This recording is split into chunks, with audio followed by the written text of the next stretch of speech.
Okay, I think we'll start. So, welcome to everyone listening around the world, and to the 2 Degrees members and many more that are listening in. And what I think will be, hopefully, part of a very exciting launch program for a new initiative from 2 Degrees, and also the start of a monthly series of online discussions. My name is Oliver Hurry. I'm the Managing Director at 2 Degrees Network, and we're here really today to share, more importantly than anything else, some great examples of sustainable business collaboration that are happening around the world that you can learn from and, of course, participate in. But I am, of course, very delighted to be launching the Global Collaboration Map, which many of you would have heard about and some of you may have not. So more on that in a second. I am delighted to be joined today by 3 key 2 Degrees partners, in fact, so each with their own perspective and examples of how they're harnessing collaboration to achieve sustainable business. We have Isabelle Guérin-Beauchamp from Nespresso, Kate Holm from WaterAid, and Dr. Sandy Smith from Thinkstep. So hello, guys, and thanks for joining us today. More from you guys in a minute, and very much looking forward to hearing what you guys are up to in terms of collaboration. So before we do that, I am hugely excited, and I will gush quite a bit about this because this is something that has been doing development in my head and in 2 Degrees heads for some time. But we're delighted to launch the 2 Degrees Global Collaboration Map, of which you can see in the background at the moment on the screen. It's been a concept that's been brewing away in our heads for some time, as I mentioned. We've had tremendous feedback and support for it as we've engaged clients and our 50,000 membership and some of the key organisations that are driving towards sustainable business today.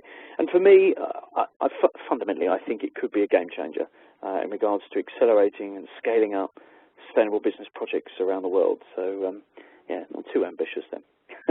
But let me explain a couple of stories that helped produce this light bulb moment, and of course what it is and what is coming next. So when I first got into sustainability, it must have been about 2005, 2006, particularly around the time that Tesco and M&S were making their announcements about Plan A, and Tesco was looking at carbon footprinting in their supply chain. Many people in sustainability in those days were looking at for what was the silver bullet. What is the standard? What is the case study? What is the project that will really be the one that everyone should follow and should progress? And it was still some early confusion then about what was the best approach, what was the best standard, what was the best project to copy, etc., etc. If you fast forward today, quite frankly, there are a proliferation of standards, projects, groups, events, benchmarks. We see them every day. I wouldn't say it's got worse, because they're all, frankly, fantastic things, most of them, but it is getting more and more difficult to understand what is the right way of doing things, what is the right best practice. And there's an enormous amount of duplication of effort going on. I'm sure frankly you'd all agree that in sustainable business we're full of passionate and creative people, but sustainable business has efficiency as a key pillar to it, and frankly we don't tend to work that efficiently in sustainable business for some reason. I think it's the fact that it's lots of passionate and creative people, but we often want to start things, pioneer things, change things, but sometimes we don't always realise that working together and collaboration and how do we start collaboration could be the answer. So how do we work together to achieve goals faster and still get that feeling like we are being pioneers and leading things? There's been a few conversations over the years that have helped trigger what has ultimately been the launch of this platform, this map, which we feel could bring everything together. A silly little example, I think it was at the Sustainable Brands event where I bumped into a major brewer. And I, as I do, I was chatting away and we were asking, what is it that they were prioritising right now? And I was going, water scarcity, West Africa, a big challenge for us.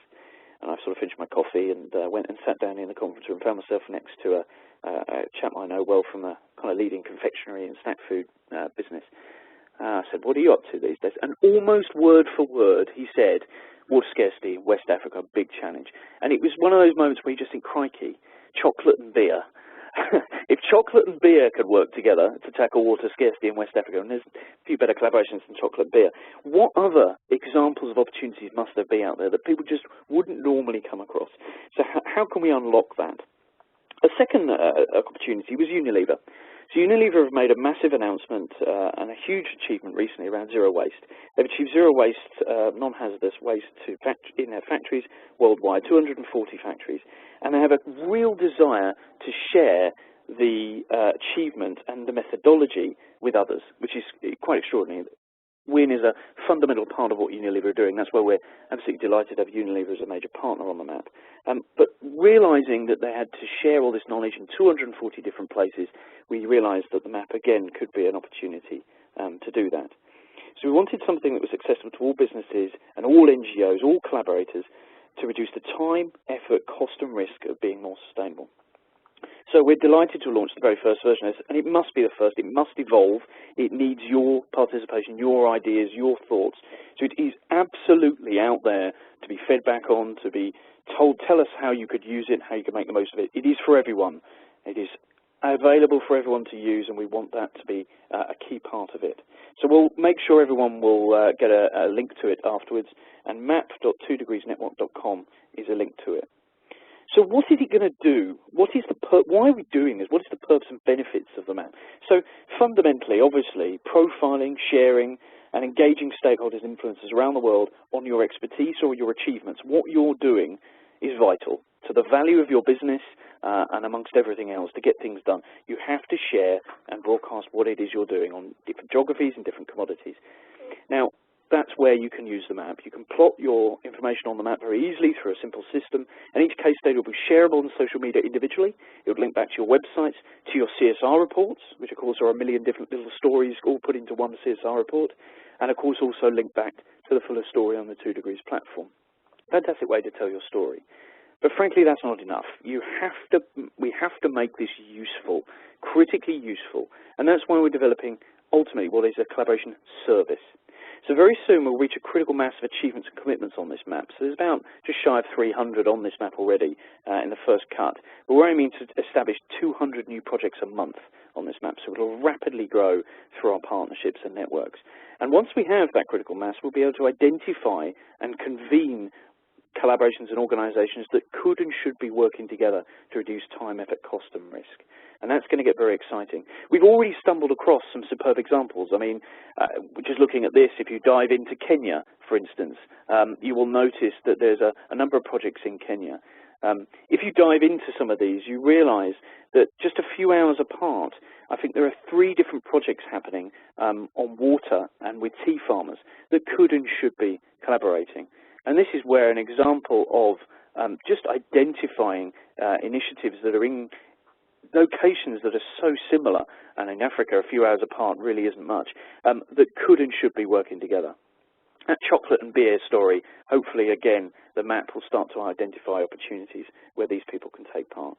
I won't show you too much around the map now because that will take a long time, but you can have a little play and we'll share that with you later on. Now, enough gushing from me about this. So I really want to talk to, frankly, the people that are doing the real collaboration, the real nuts and bolts of it in their organisations. And delighted, as said, to introduce Nespresso, WaterAid and Thinkstep as some of our key partners. So what I'd like to do is I'd like to share our presentation. We'll go through a few slides there, and that will enable us to go through this story and share from these organisations more about what they're doing in their organisations. So I'm delighted to introduce Isabel from Nespresso. She's Nespresso, a key partner in our map, but they're going to tell us more about what they're doing in their business. And arguably one of the most important commodities, I think it's safe to say, in coffee when it comes to global sustainability. Nespresso are far more than George Clooney looking beautiful on adverts. They're doing some extraordinary things and some very interesting announcements happening this year. So without further ado, very, very happy to introduce Isabel. Isabel, if you could tell us how you're helping and making collaboration happen in your business. Over to you. Yes, good afternoon, everybody. I hope you are hearing me. Yeah. Hello, everybody. So I'm very glad to be with you today. I try to go to my slides. So maybe somebody can help me to put my slides on the map. I can't find them. They're just forwarding through now. Okay. Let's go. It's going here. Yeah, thank you very much. So yeah, for Nespresso, the first thing I would like to say as a first message is We are driving sustainability since many, many years now. We have started more than 12 years ago, and I will come to the story a little bit later. And we started immediately with collaborating with partners. We cannot do sustainability alone. We are not going to change the planet issues alone, and we don't have neither the resource and the expertise to run sustainability projects just alone as a business.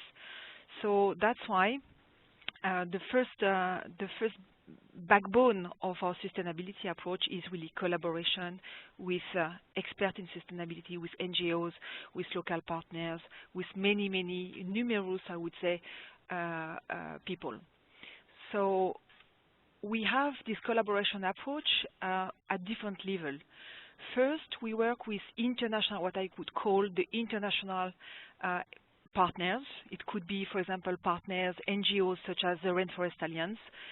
It could be Fairtrade International. It could be TechnoServe, typically in Africa, where we need their specific expertise.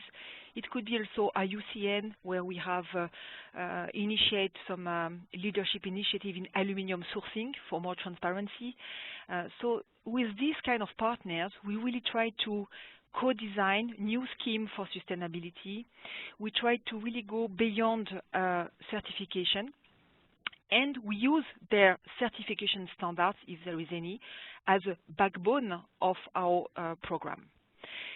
We use also, and we work also a lot with local partners, because as you know, we are buying coffee, and coffee we find these coffees in more now than 11 countries of origins, to numerous little, very smallholder farmers. And for that, we need also local assistance and local expertise, very specific to the regions we go. So here we have more local partners. I'm thinking about the Federation Nacional of Coffee in Colombia. I'm thinking about our trader, Café Export, for example, or Folcafé, for example, in Costa Rica, EFICO. All these companies that are more specialized in sourcing the coffee and trade the coffee, they have also developed a lot of expertise and agronomists, of network of agronomists and local technicians to really also support sustainability practices on the field. So this is also very important. There is also another aspect which is even more local, is the farmers and the cooperative, where we have really two partnership as well. There is also another dimension which is about co-financing, and you will see later I have an example where sometimes we need to try and pilot new infrastructure that requires some investment, and where then we need to co-finance together with partners to consolidate some budget to make this happen. And the final point I will show you also is that we try to go beyond and pushing the boundaries of what exists today in sustainability solution by exploring innovative platform, innovative ideas that doesn't exist today, but that we would like to try. So if you go to the next slide, you will see an example of co-development we do with international NGOs such as the Rainforest Alliance. Typically, our sourcing coffee model has been co-developed completely together with the Rainforest Alliance. It was not possible for Nespresso to just apply a certification model to source our coffee, because we need a very specific coffee at a certain quality. We are like in the wine industry, where we look for specific sensory profile coffee, very rare. We are talking about 1 to 2% of this coffee that are produced in the world, and for that reason, it was not possible only to be certified, like to have a fair price or to have just sustainability practices certified, because we cannot do sustainability without the compromise on the quality aspect of the coffee. That's why we had to invent something, and we had to invent a system that could combine the coffee quality expertise we have at Nespresso, which is finally our value proposition to our consumer, and combine it with the sustainability expertise and standard from a solid NGO such as the Rainforest Alliance. And that's how we built, in fact, this AAA program, by adding our coffee quality best practices together with the Rainforest Alliance standard and criteria in social and environment. We need also to collaborate in projects. So in projects, if I go to the project slides now, and I will show you a different example. In order to monitor a little bit what we do with implementing the Rainforest Alliance criteria and the quality criteria of Nespresso, and really customize some action plan together with the farmers, and have this direct access and direct understanding of the best practice at the farm level, we had to implement innovative tools to monitor. So we have really to work and build, and it's not the journey is not finished. I tell you, it's a complicated work. We need to set up some monitoring platform, a database that will collect all the data from the field. In order, we can first of all look at the progress of the criteria implemented at the farm level, but also be able to trace the quality at volume we need for the business, and at the same time to analyze this result to set up some new action plan to improve where it is necessary and to the region that really has the biggest needs. So this is something we do also with the Rainforest Alliance and with also other partners.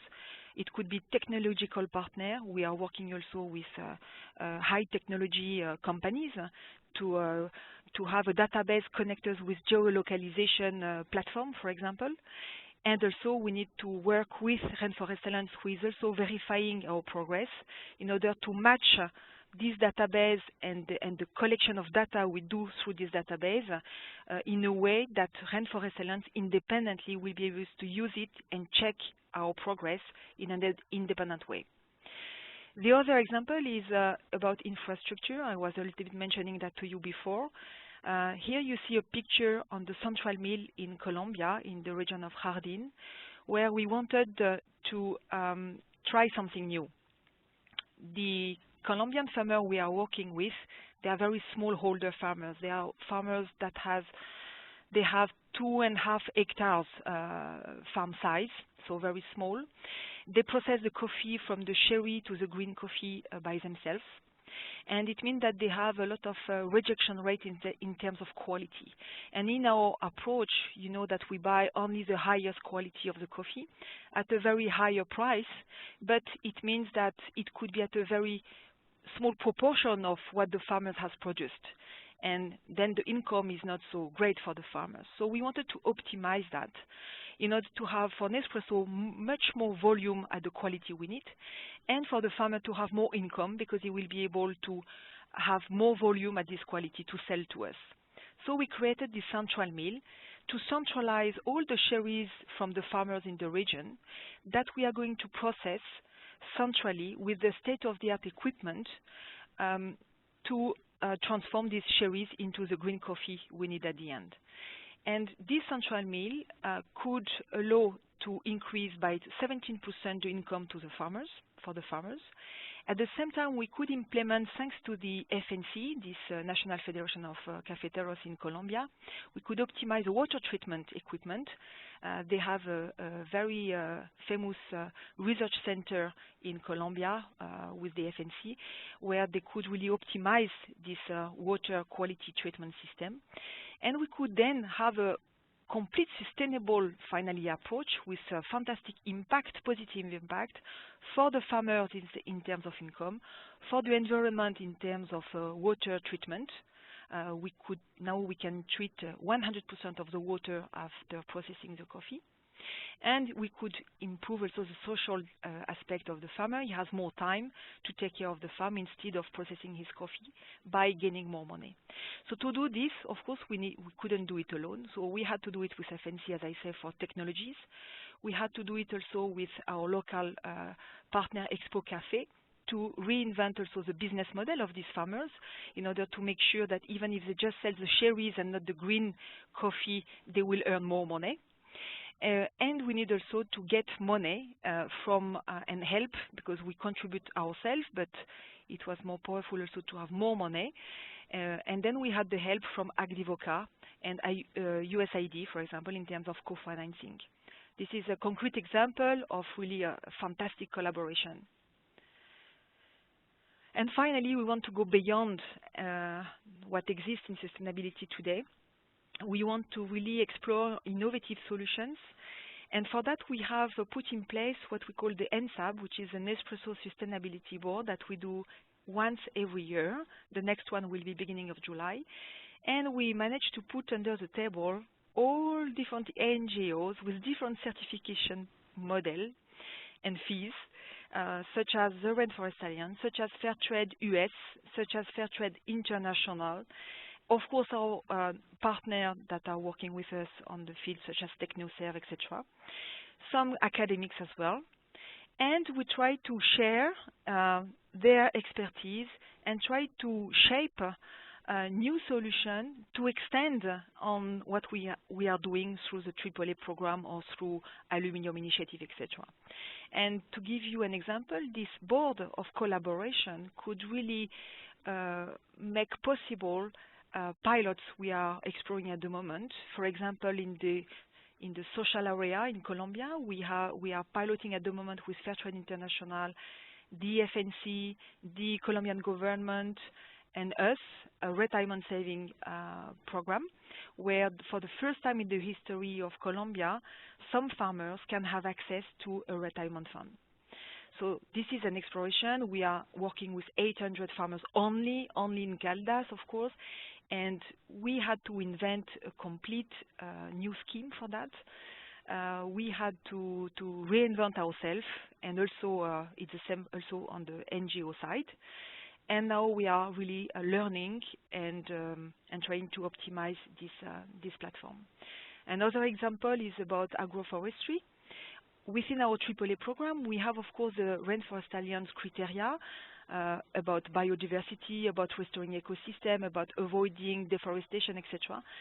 But in some regions, because of the climate change, it's not enough.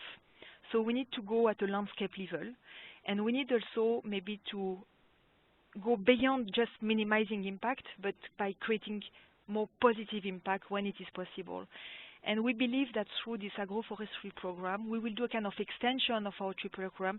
In region, it is really necessary because the climate change is very serious. So that's a few examples. I could talk hours on that, but I think it should give you a kind of overview. Thanks, Isabel. It's very interesting. I think it shows the sheer extent of the amount of collaboration that happens, particularly in, not just in coffee, but particularly in coffee. The number of different partners you've got listed on there, including Mr. George Clooney himself, but the number of different and the range of different partners that are required to make collaborations happen. But also, I think innovation came through very clearly from there. In order to innovate, you have to collaborate, because there are ideas and opportunities way beyond your own achievements in your own company, your own expertise, and so innovation is one of the most important things to be doing. Naturally, of course, in sustainable business, because we haven't got the answers now, but also collaboration allows you to innovate faster and better. So very interesting. Thank you. I'm also delighted to be joined by what we think is a very key player in the NGO community, WaterAid, and Kate Holm. So I'd like Kate to catch up and share her thoughts. We're delighted to be partnering alongside like water being such an important area of collaboration. It is vital that we have water represented in the map. I think water, along with things like renewable energy, will be absolutely essential elements into the map. And delighted to be working with you. But yeah, corporate and NGOs put together. And Kate, more from you. Thanks. Thank you, Oliver, and hello, everybody. For anybody who isn't familiar with WaterAid, our mission is to transform lives by improving access to safe water, improved hygiene and sanitation in the world's poorest communities. And this is a particularly exciting time at WaterAid. We've got an incredibly ambitious goal of everyone everywhere having access to water, sanitation and hygiene by 2030. And we hope that the same target will be formalised in the UN Sustainable Development Goals when they're finalised in September. So we know we've got a very big goal, and we certainly know it's something WaterAid is not going to achieve in isolation. So increasingly, in addition to our direct implementation work, so the taps and the toilets that we're so well known for, our influencing work and our work to help build capacity and to strengthen systems in national governments is a real focus for us to make this aim a reality. So it's going to come as no surprise to anyone that collaborations, including those with the private sector, are going to be really key to us as we work to make that a reality. So a tool like this map, which makes it easier for organisations to identify who those potential new partners could be, is something we really welcome. I was asked to talk briefly about a partnership which highlights the additional value collaboration can bring. So I'm just going to say a few words about our partnership with Unilever. A few years ago, we received a 3-year financial grant from Unilever. It was a fairly standard funding partnership. So from Unilever's perspective, it was helping them to reach some of the beneficiary numbers they're aiming for as part of their sustainable living plan. And of course, for WaterAid, funding is absolutely vital for us to do any of our work. So for both of us, being in partnership enabled us to meet our own objectives, and we were both very happy with how it was going. But it was only really as we got to know each other a bit better that the real potential of partnership started to become more apparent. And a nice example of this is the activity we did together in Brussels around World Toilet Day, which was essentially a call to action for the EU to back this dedicated UN Sustainable Development Goal around universal access to water, sanitation and hygiene by that deadline of 2030 I mentioned. So we jointly produced 2 co-branded campaigning materials. The one you can see here, which was a report for MEPs called We Can't Wait, and also the European Toilet Declaration, which is essentially a manifesto. And I think it's fair to say that the results for both of us significantly surpassed what either of us felt we could have achieved alone. We hosted a lunch for MEPs to launch the manifesto. Usually in European Parliament, WaterAid would tend to get support from left-leaning politicians, and Unilever would mainly have the ear of the right-leaning politicians. At this event, we had representatives from all political groups, and this was such a huge success for both of us, and something we really couldn't have done alone. We also jointly hosted a high-level dinner event to showcase the role of the private sector in water, sanitation and hygiene, and this brought around the highest level engagement in the EU WaterAid has ever had. And then, of course, being WaterAid, in true WaterAid style, we got a bit of help from a giant toilet, and that helped us secure significant media coverage with all the major EU-facing news channels covering what we were doing in Brussels. Excellent. So I think that from WaterAid's perspective, the key benefits that Unilever really brought to us were really that additional convening power, and then, of course, to be frank, the additional resource that they brought to the table, which was partly financial, but also really significant staff resource, which they were able to dedicate to it. And just to give Unilever a voice, here's a quote from Florian, who was our main contact for the activity. And it was interesting to see that from his perspective, the key strengths which he felt WaterAid brought to Unilever were our campaigning skills and our creativity, and that those combined really well with their business approach and their networks to make a real impact. So to very briefly summarise, for WaterAid, collaboration is absolutely key for us to achieve our mission, as it is for so many other organisations. And for me, private sector collaborations are a really exciting part of that. For us, we see collaborations need to be mutually beneficial, and we place real value on the partnerships and what they can bring. So whilst funding will always be absolutely vital for us at WaterAid, other types of partnership also bring us significant value, whether that's technical support or whether it's more along the lines of advocacy and influencing, as it really has shown with Unilever. And I'm really hopeful that through the global collaboration map, WaterAid will meet more potential partners. And I think it's going to be really exciting for us to explore what some of these new collaborations might look like. Thank you. Oh, thanks, Kate. That's very good. I think you've hit on an absolute key point there, which is money is important, obviously, funding is important, but collaborations bring new ideas, new sets of people, new experiences. I think the fact that you both attract different political conversations shows that collaboration can open up all sorts of opportunities, just different voices, different ideas different political alliances potentially, do offer the real benefits of collaboration. It isn't just about combining resources and money. It is actually about ideas and, as you said, influence and technical support. So couldn't agree about more. And I think, as I mentioned, water I think is going to be critical for the map. I think you cannot get something more geographic and more important to be collaborating on. And as I mentioned, my chocolate and beer example, there is a classic example of where water, quite frankly, is brand and corporate and competition agnostic. It will be a challenge for everyone regardless. So it's definitely something we need to be working on. We've also thought about the ideas of mapping key water basins on the map, or even going to that extent. So there's huge potential, I think, for this in the coming years. And yeah, thanks for helping us out. Delighted to have you involved. So finally, by no means least, I'm delighted to introduce Dr. Sandy Smith.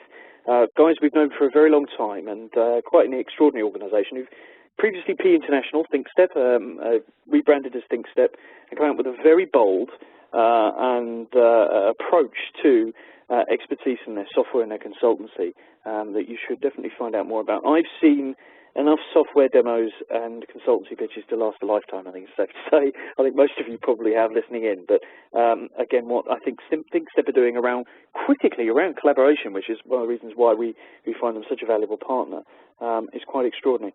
They also have quite extraordinary case studies. I don't think Sandy will mind me saying that. I think they are a bit of the best-kept secret sometimes in terms of some of the extraordinary cases of major corporates around the world. So plotting those stories on the map, particularly in areas like product sustainability, was absolutely critical for that. So yeah, there's no point having collaborations unless you identify who the solutions can be or where the solutions come from. So yeah, Sandy, over to you. What are you guys doing when it comes to collaboration?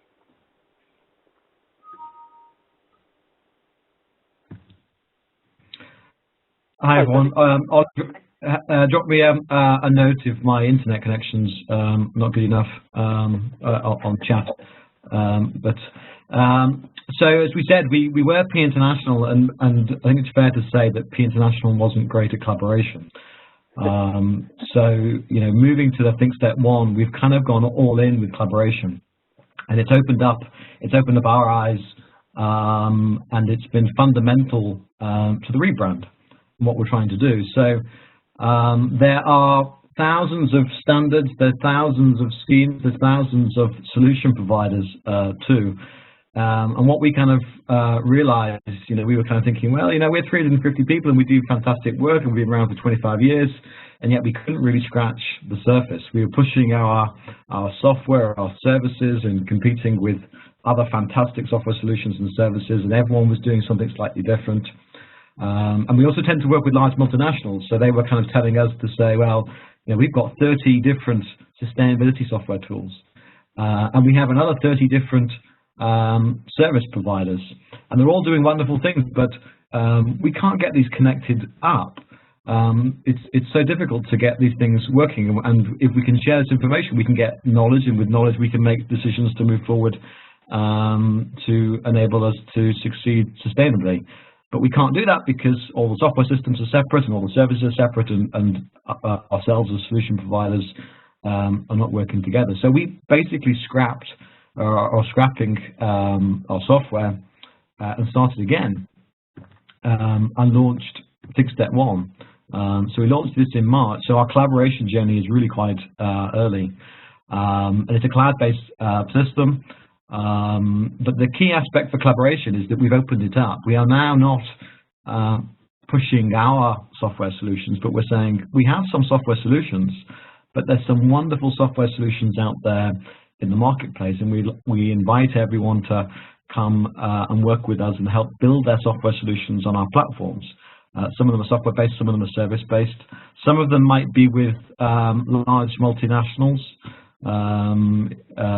These are some of our launch partners. So some of them are with large multinationals like Siemens, where we kind of integrated within their PLM system, providing compliance-based tools against conflict minerals and REACH and ROS and the like.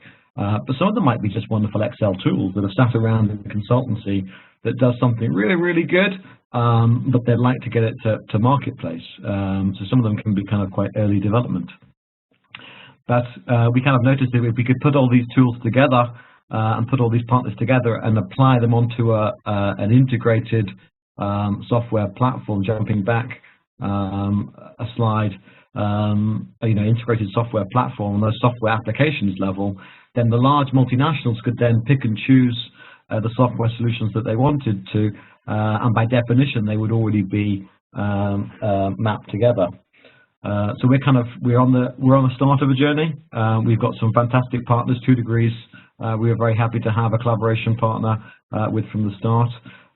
We're very excited about the collaborations that are coming through, and we're quite surprised about the level of interest to come and build software applications on what we think is the very first sustainability platform that's out there. There's other platforms like SAP and Oracle, but this is the first sustainability platform, and we hope to kind of together with other solution providers to provide a better solution back into the corporate world, so they can have integrated data, that it can have integrated services, so they don't have to pick one solution. And if they are working with 30 sustainability software providers and 30 different solution providers, the platform can provide a place to knit that information together so they can generate more value.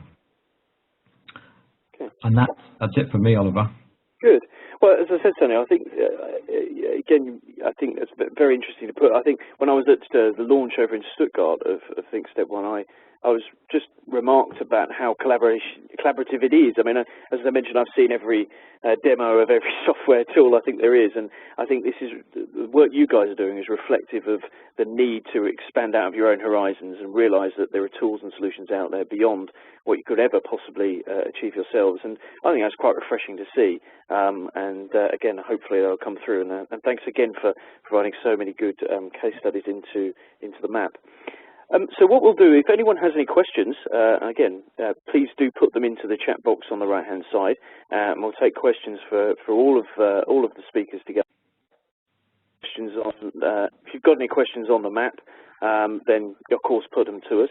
I have got a couple of questions for you guys though, and again, if you perhaps all want to unmute yourselves, then we can discuss it together.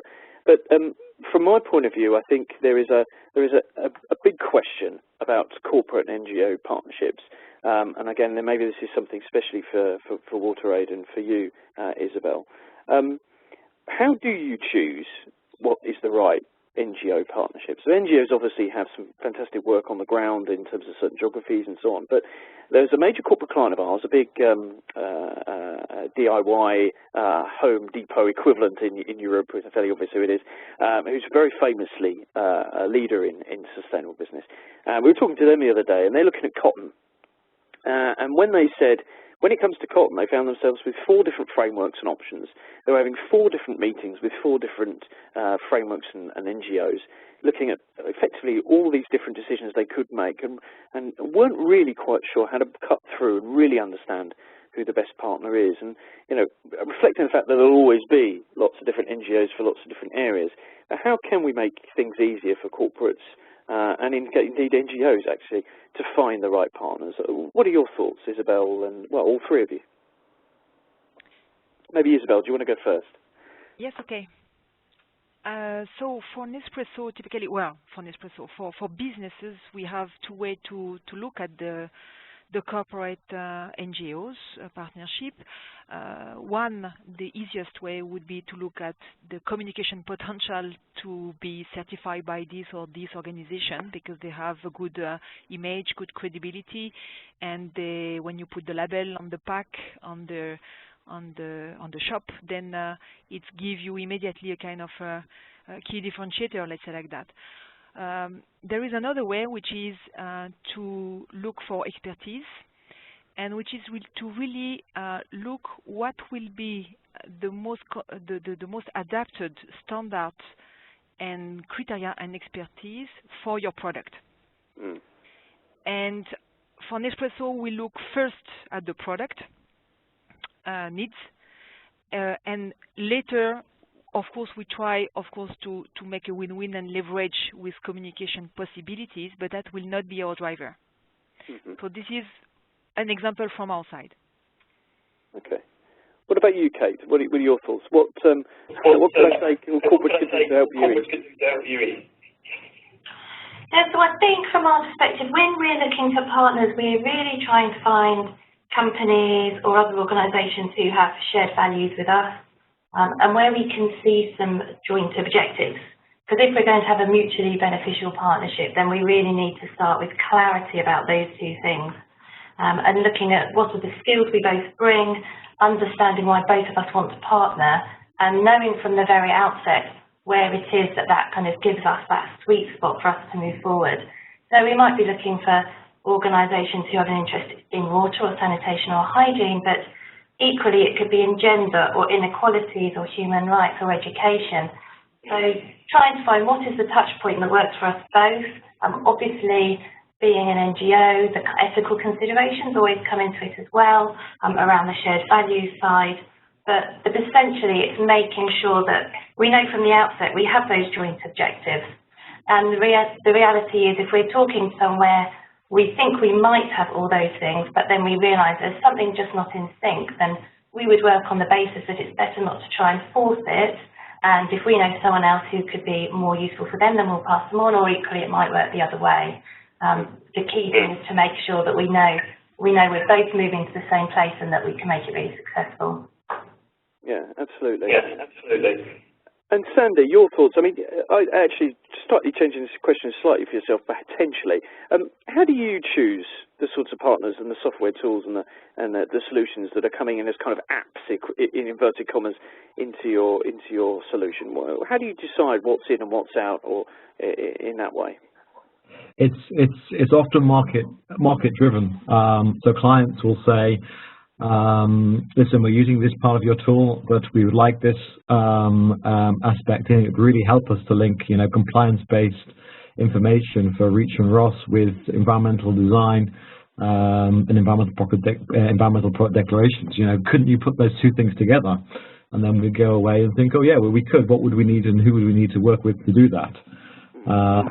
With 2 degrees, it's kind of clients will be saying, well, we can use your tool to do metrics in supply chain, but how do we go about improving that? How do we go about collaboration? Oh, well, we can use the 2 degrees partners to do that. So it's market driven. It's clients saying, I like this, but I'd like you to go and work with these people, or this is my challenge, this is my problem. How do you go and fix it? And we go and find a partner to go and work with to fix it.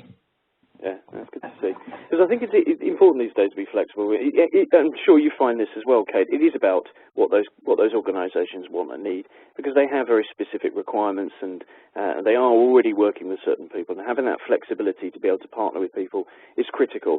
I think something that I've remarked on recently, which I think is absolutely seems to be resonating with everyone, is that as human beings and as businesses, we find it far easier to compete than we do to collaborate. And how can that be right? And that shouldn't be right. I think the future is collaboration, without a doubt. I think the new competitive world will be formed out of those who develop a collaborative advantage, if you like. And I think hopefully you'll find that yourselves at Thinkstep. But certainly I think that those that can collaborate easily will succeed greater than others that won't. There's quite a few questions coming through, mostly about the map, actually, which is nice to know for me. But we'll perhaps come on to those in a minute. But I do have another question, which I think was one that's been asked by a few corporates recently that I wanted to put to yourselves. We're presenting and launching the map in Berlin in a month's time at the ICL Sustainability Standards Conference, so 2-day thing, and we've got the maps being presented to all the world's standards and certification bodies, and hopefully their chief execs, which will hopefully be quite interesting. But what is, I'm actually crowdsourcing my presentation in many ways, but from the three of you, what would you say to the kind of world of standards and certifications? What is it that they could be doing better to help you as solution providers, as NGOs, as corporates? What could the standards and certification bodies be doing to help you, rather than perhaps in some cases confuse or paralyse you in terms of choice? Isabel, I don't know if you've got any thoughts about what standards and certification bodies could do to help make things easier for you. So for certification, for us, what could be helpful is maybe to have, because there are the certification and there is the way to go to the certification level, which is not, which doesn't have the same feasibility depending of the regions or the countries of origin, for example. Right. So if we look, for example, in our case with the Rainforest Alliance, there is some certification criteria that are very difficult to be implemented quickly in Colombia at a very high altitude level with farms of 2 hectares. And that is very easy to implement in a very large farm of 200 hectares in Brazil, for example.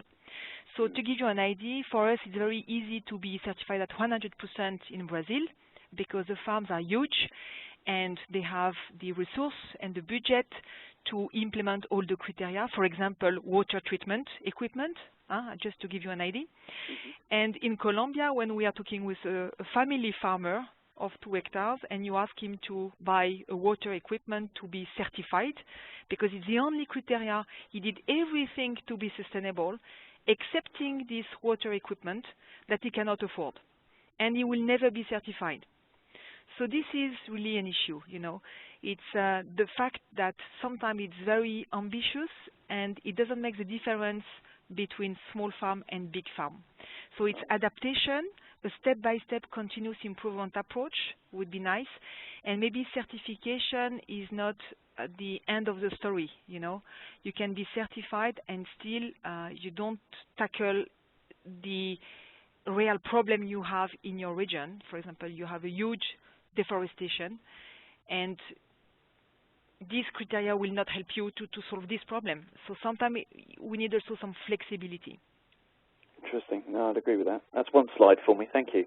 It's a very, very good point. They're not always flexible by their nature, are they? And particularly in different geographic regions. I think it's a very, very good point. Kate, have you got any thoughts from your perspective about certification and standards, particularly in the water world? What could be made? I guess on the water side, certification is still in the early days in our sector.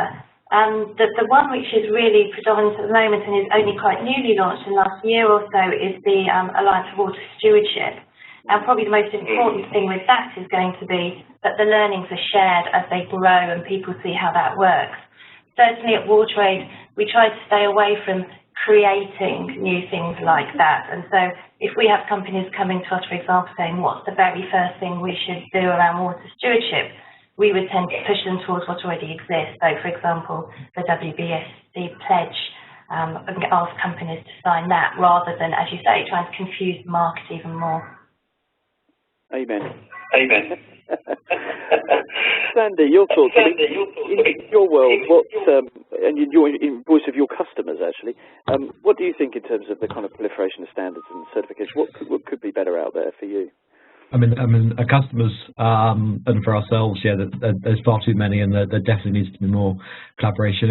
It's starting to happen, but my word, it could happen a lot quicker.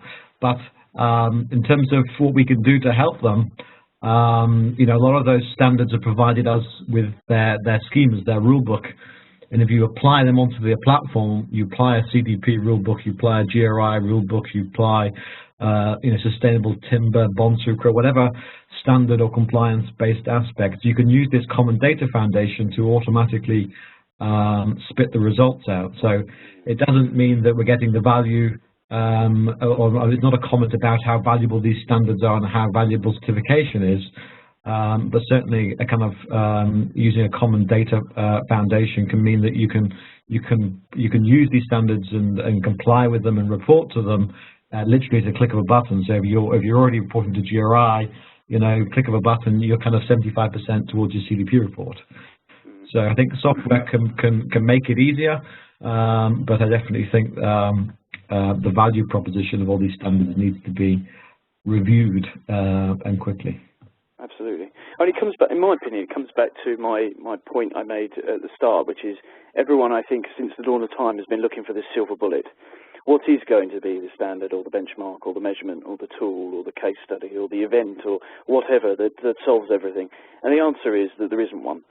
Ultimately, there are going to be lots. I think it's the ability to understand how you can draw the information you need from all of them, be that, as you say, a single data point, using all similar sort of formats with that to be able to press a button and be able to look across, work with several at the same time, or dare I say a map that enables you to identify what is going on in the world and make decisions faster. So there isn't a silver bullet, but we believe there's certainly a way in which to make it easier for everyone to incorporate all of those. So we'll wrap up, and thanks very much for the speakers. I really appreciate that. There is quite a few questions about the map. So what I will do very briefly, just before we finish, is share the microsite for it, which answers some of these. So we're absolutely delighted to be working on with the partners with this, and thanks very much for your support today. In terms of how people can take part in the map and how we can move this forward and how you can build this even stronger, there are quite a few organisations that we're talking to across the world, major corporates that are to be involved, and obviously the NGO community. We've already got some major NGOs involved as well. In terms of what we need now, I mean, this is ultimately going to be a live, crowdsourced, interactive tool for identifying collaboration opportunities. That's ultimately what we want it to be. It is about identifying those opportunities, but it is also about sharing your achievements and commitments. We want to be able to make it easy for people to share their achievements, so you can submit data into the system. We'll be sharing a very simple link to a survey with 4 or 5 questions that allows people to submit data into this. You'll be able to identify, and you can browse and play with it and geek out on it, as several people have referred to it, as to spend several times, and using the filters that we've developed to actually really identify opportunities to collaborate with people like WaterAid and organisations like Unilever and like Nespresso, and make it easier for people to identify who they could be sharing cost, risk, time and effort with. So we will share this microsite that's gone live in literally the last few hours. Always a bit of brinkmanship with these things. So we'll share that for everyone to be able to take part. But we're fundamentally looking for 3 things. We're looking for data and feedback. You can submit your stories through the simple system. We'd love your feedback. It is built for you guys, by you guys, so it needs to grow and evolve as you want and need it to. So please do play on it, geek out on it. We've got an initial 300 projects. We want 200 new projects a month from our new crowdsource we're going to be launching. We want partners and comms channels. As I said, it's all been featured in Green Biz in the States in the last week. It's being translated into Korean, I understand, is going to be put out through the Korean CSR Business Network in the coming weeks. And so it's getting a real global impact, so we're very excited about that. So we need your help to spread the word. Naturally, investment. There's always a need for investment to develop the map, but as Kate mentioned, money's important, but actually we need advice, we need technical solutions, we need all sorts of insight that we could add into this, and we're delighted to have support investment from many great partners already, some of which you've already see. But we really want to understand, get in touch with us about how we could harness this for you. So again, the URL for the map is map.2degreesnetwork.com. You can go on, play around. There's filters down the left-hand side that allow you to do that. There'll be more filters released very shortly around commodities and different things like that. That'll enable us to identify different ways of identifying opportunities. You can zoom in and out. You can explore the case studies. You can click on the case studies. Yellow is achievement. Red is commitment. The aim is ultimately when people are submitting commitments, we at 2 Degrees will be able to alert them directly and introduce them to people who have made achievements in those areas, be it that commodity or that geography, and introduce solution providers of the level of expertise like Thinkstep, who can really help you and show you how they are helping others around the world. So we're very excited about this.